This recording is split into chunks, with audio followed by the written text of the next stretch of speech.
Teman-teman sadar nggak sih kalau teman-teman itu habis belajar technical analysis, setelah teman-teman belajar, dia bakal menuju ke suatu teori yang baru. Tanpa sadar teman-teman habis menggambar trendline-nya patah, teman-teman gambar trendline lagi, habis itu trendnya patah. Oh enggak, ini menurut teori ICT, ini ada kayak gini, terus teman-teman belajar ICT lagi, terus teman-teman habis itu ngerasa masih kurang ditambah indikator. Nah, tanpa sadar ya teman-teman, chart itu bakal bentuk kayak gini nih, jadi makin pusing. Setelah teman-teman yakin kalau misalkan ini double bottom, oh iya ini benar lagi di bearish trend, terus trennya patah gitu, ada reversal candle. Kalau misalkan memang segampang ini, harusnya kita semuanya di dunia ini udah kaya. Kayak teman-teman tuh selalu mencari the next angsa emas, kayak belajar teori yang baru lah, mungkin chartnya bentuknya kayak gini, nggak tahu ini mungkin teori planet kali ya.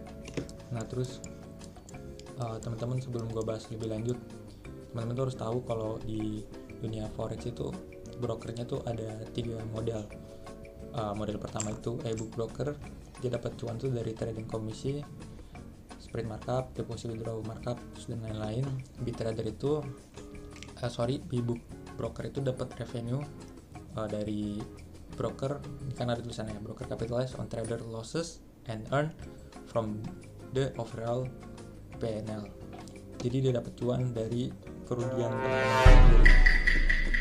Terus ada juga yang hybrid ini dia pakai model keduanya ya teman-teman, kayak ngerasa ya gue udah belajar semua teori gitu, terus juga kok masih belum ada perkembangan, kayak ngikutin influencer ngajarin teori A, misalnya gue bilang teori A, terus kayak ngerasa gagal, pindah lagi ke teori B, setelah di B juga kayak ngerasa kurang juga, makanya gue harus belajar lagi gitu.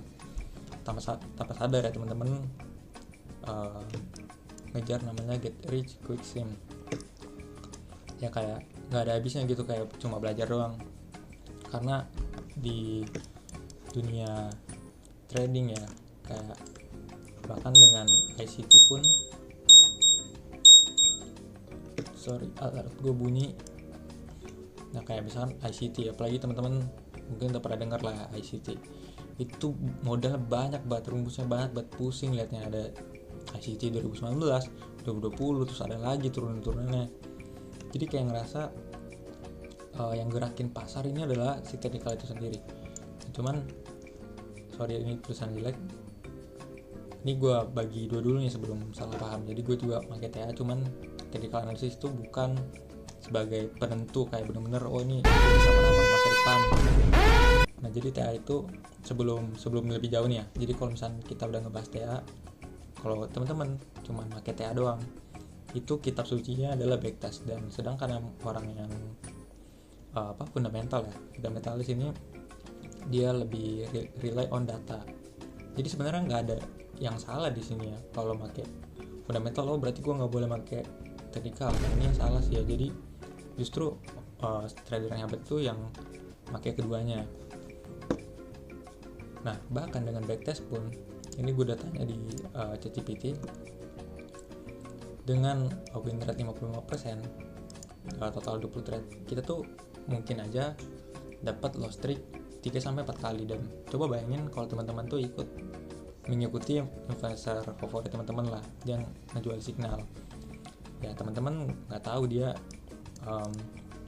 lagi di momen loss streak kah. Terus yang paling penting yang teman-teman ikutin itu adalah influencer broker. Jadi influencer broker itu ya tadi yang udah gue bahas, dia dapat cuan itu dari spread dan kerugian teman-teman itu sendiri. Jadi semakin banyak teman-teman trading, semakin cuan.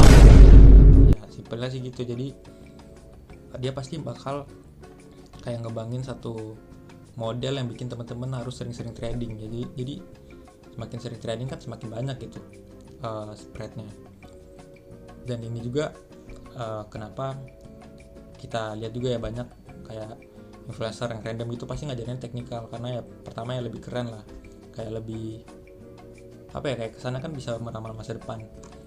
Coba deh teman-teman tanya nih ke ChatGPT, yang apa sih yang gerakin pasar nih? Yang gerakin pasar itu adalah narasi, flow uang, kebijakan ekonomi, berita event, dan yang terakhir aksi spekulan dan manipulator. Terus di sini pasti teman-teman kayak bingung, jadi harus gimana nih? Udah nih, gue cuma mau buktiin kalau yang beneran gerakin pasar itu adalah data. Nah, kita bakal langsung lihat ya, nih di jam 2 siang tadi US to cut tariff of Chinese good to 30% ya, dari 145% untuk 90 hari. Nah, ini impactnya bullish untuk DXY. Nah, di sini gue udah tandain jam 2 siang.